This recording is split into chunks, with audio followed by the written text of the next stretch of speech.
स्वागत करते हैं डेली खबर में। आज की खबर है ब्रिक्स 2025 से संबंधित।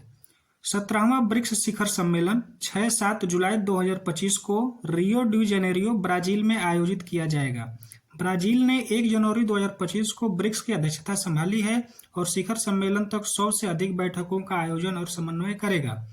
ब्राजील ने अपनी अध्यक्षता के लिए 5 प्रमुख प्राथमिकताएं तय की है। पहली प्राथमिकता है व्यापार और निवेश को बढ़ावा देना, कुशल भुगतान प्रणाली विकसित करके आर्थिक एकीकरण को प्रोत्साहित करना। दूसरा है कृत्रिम बुद्धिमत्ता का विनियमन, एआई के नैतिक और सुरक्षित उपयोग के लिए नियम बनाना। तीसरा है संयुक्त राष्ट्र और वैश्विक शासन में सुधार, वैश्विक संस्थानों को अधिक समावेशी और प्रातिनिधिक बनाना। चौथा है सतत विकास को बढ़ावा देना, जलवायु परिवर्तन और गरीबी उन्मूलन जैसे मुद्दों पर ध्यान देना। पांचवा, वैश्विक दक्षिण के देशों के बीच सहयोग मजबूत करना, विकासशील देशों के बीच साझेदारी को बढ़ावा देना। इस शिखर सम्मेलन में ब्रिक्स के सदस्य देशों के नेता वैश्विक चुनौतियों, व्यापार और सुरक्षा जैसे मुद्दों पर चर्चा करेंगे। ब्रिक्स का ऐतिहासिक पृष्ठ क्या है? वर्तमान में ब्रिक्स समूह में 9 सदस्य देश शामिल हैं। पहला है ब्राजील, रूस, भारत, चीन, दक्षिण अफ्रीका, मिस्र, इथियोपिया, ईरान, संयुक्त अरब अमीरात। अगस्त 2023 में आयोजित 15वें ब्रिक्स शिखर सम्मेलन में इन 4 देशों को समूह में शामिल होने के लिए आमंत्रित किया गया था और उनकी सदस्यता 1 जनवरी 2024 से प्रभावी हुई। हालांकि सऊदी अरब ने अपने सदस्यता पर निर्णय को स्थगित कर दिया है और अभी भी विचाराधीन है। अक्टूबर 2024 में 16वें ब्रिक्स शिखर सम्मेलन के दौरान 13 अन्य देश Algeria, Belarus, Bolivia, Cuba, Indonesia, Kazakhstan, Malaysia, Nigeria, Thailand, तुर्की, युगांडा, उज्बेकिस्तान और वियतनाम को साझेदार देश के रूप में आमंत्रित किया गया। हालांकि इन देशों को पूर्ण सदस्यता के लिए आमंत्रित किया गया है या नहीं, यह स्पष्ट नहीं है। इस प्रकार ब्रिक्स समूह में वर्तमान में 9 सदस्य देश हैं। इस खबर से कुछ प्रश्न भी दिए गए हैं जो हमारे आने वाले किसी भी प्रतियोगी परीक्षा के लिए उपयोगी होंगे, जिसका उत्तर आप लोग स्वयं कमेंट बॉक्स में दें। ब्रिक्स 2025 में संबंधित कुछ संभावित विकल्प बहुविकल्पीय प्रश्न निम्नलिखित हैं। पहला प्रश्न है हमारा, ब्रिक्स समूह में कौन कौन से देश शामिल हैं? ए ऑप्शन है ब्राजील, रूस, भारत, चीन, दक्षिण अफ्रीका। ऑप्शन बी है ब्राजील, रूस, इंडोनेशिया, चीन, दक्षिण अफ्रीका। ऑप्शन सी है बांग्लादेश, रूस, भारत, चीन, दक्षिण अफ्रीका। ऑप्शन डी है ब्राजील, रोमानिया, भारत, चीन, सिंगापुर। तो इस प्रश्न का सही ऑप्शन है, अगर आप लोग वीडियो सही से देखे होंगे तो इसका उत्तर बता सकते हैं। इसका सही उत्तर होगा option A. Option A Brazil, रूस, भारत, चीन, दक्षिण अफ्रीका। बढ़ते हैं अपने दूसरे प्रश्न की तरफ। ब्रिक्स समूह की स्थापना किस वर्ष हुई थी? ब्रिक्स समूह की स्थापना किस वर्ष हुई थी? ऑप्शन है आपका 2005, बी है 2006, सी 2009 या डी 2010। तो इसका सही उत्तर है ऑप्शन सी 2009। ब्रिक्स की स्थापना किस वर्ष हुई थी? 2009 में हुई थी। पढ़ते अपने तीसरे प्रश्न की तरफ। ब्रिक्स देशों के बीच व्यापार और निवेश के लिए साझा मुद्रा की संभावना पर चर्चा किस शिखर सम्मेलन में की गई?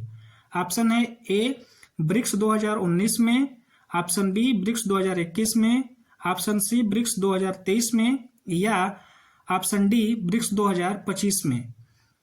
तो प्रश्न है कि ब्रिक्स देश के बीच व्यापार और निवेश के लिए साझा मुद्रा की संभावना पर चर्चा किस शिखर सम्मेलन में की गई थी? तो यह किया गया था ब्रिक्स 2023 शिखर सम्मेलन में। कमेंट बॉक्स में बताइएगा कि ब्रिक्स 2023 शिखर सम्मेलन किस देश में आयोजित किया गया था। बढ़ते हैं अपने अगले प्रश्न की तरफ। अगला प्रश्न है प्रश्न नंबर 4, ब्रिक्स देश के लिए एक साझा भुगतान प्रणाली विकसित करने का प्रयास किसके विकल्प के रूप में किया जा रहा है? ऑप्शन ए स्विफ्ट भुगतान प्रणाली, option B PayPal, option C Western Union या ऑप्शन डी मनीग्राम। तो इसका सही आंसर हो जाएगा ऑप्शन ए स्विफ्ट भुगतान प्रणाली। ऑप्शन ए स्विफ्ट भुगतान प्रणाली इसका सही उत्तर होगा। बढ़ते अपने अगले प्रश्न की तरफ। प्रश्न नंबर 5, ब्रिक्स देशों के बीच व्यापार परिवहन के समन्वय और सुगमता के लिए किस पर हस्ताक्षर किए गए? ऑप्शन ए मुक्त व्यापार समझौता, ऑप्शन बी सीमा शुल्क समझौता, ऑप्शन सी सुरक्षा समझौता या ऑप्शन डी पर्यावरण समझौता। तो इस प्रश्न का जो सही उत्तर है ऑप्शन बी सीमा शुल्क समझौते। बढ़ते अपने अगले प्रश्न की तरफ। BRICS vaccine research and development centre का मुख्य उद्देश्य क्या है? नए टीकों का व्यवसायीकरण, ऑप्शन ए है, ऑप्शन बी है बड़े पैमानों पर संक्रामक रोग की रोकथाम, ऑप्शन सी है टीका उत्पादन में प्रतिस्पर्धा बढ़ाना या डी टीका निर्यात को बढ़ावा देना। तो आपका प्रश्न नंबर 6 का जो सही आंसर होगा ऑप्शन बी बड़े पैमाने पर संक्रामक रोग की रोकथाम। क्वेश्चन नंबर 7 की तरफ बढ़ते हैं। क्वेश्चन नंबर 7 है ब्रिक्स समूह का मुख्य उद्देश्य क्या है? ऑप्शन ए है सदस्य देशों के बीच आर्थिक, राजनीतिक और सांस्कृतिक सहयोग को बढ़ावा देना, ऑप्शन बी है केवल आर्थिक सहयोग पर ध्यान केंद्रित करना, ऑप्शन सी है सदस्य देशों के बीच सैन्य गठबंधन स्थापित करना या ऑप्शन डी है केवल सांस्कृतिक आदान प्रदान को प्रोत्साहित करना। तो इसका सही उत्तर हो जाएगा ऑप्शन ए सदस्य देशों के बीच आर्थिक, राजनीतिक और सांस्कृतिक सहयोग को बढ़ावा देना। ऑप्शन ए इसका सही आंसर हो जाएगा सदस्य देशों के बीच आर्थिक, राजनीतिक और सांस्कृतिक सहयोग को बढ़ावा देना। पढ़ते हैं हम अपने अगले प्रश्न की तरफ। अगला प्रश्न हमारा प्रश्न नंबर 8, ब्रिक्स समूह में दक्षिण अफ्रीका को किस वर्ष शामिल किया गया? Option A 2009, option B 2010, option C 2011 या ऑप्शन डी 2012। तो दक्षिण अफ्रीका को ब्रिक्स में 2011 में शामिल किया गया, अतः दिए गए विकल्प में विकल्प सी जो है हमारा सही उत्तर होगा। पढ़ते हैं अपने अगले प्रश्न की तरफ। हमारा प्रश्न नंबर 9, ब्रिक्स देशों के बीच सहयोग बढ़ाने के लिए किस क्षेत्र में सीमा शुल्क समझौते पर हस्ताक्षर किए गए हैं? ऑप्शन ए शिक्षा, ऑप्शन बी स्वास्थ्य, ऑप्शन सी व्यापार परिवहन या ऑप्शन डी सुरक्षा। तो इसका जो सही उत्तर हो जाएगा व्यापार परिवहन। ऑप्शन सी जो होगा इस प्रश्न का सही उत्तर होगा। ब्रिक्स देशों के बीच सहयोग बढ़ाने के लिए किस क्षेत्र में सीमा शुल्क समझौते पर हस्ताक्षर किए गए हैं? तो व्यापार परिवहन पे समझौता किया गया। ऑप्शन सी जो है हमारा सही आंसर है।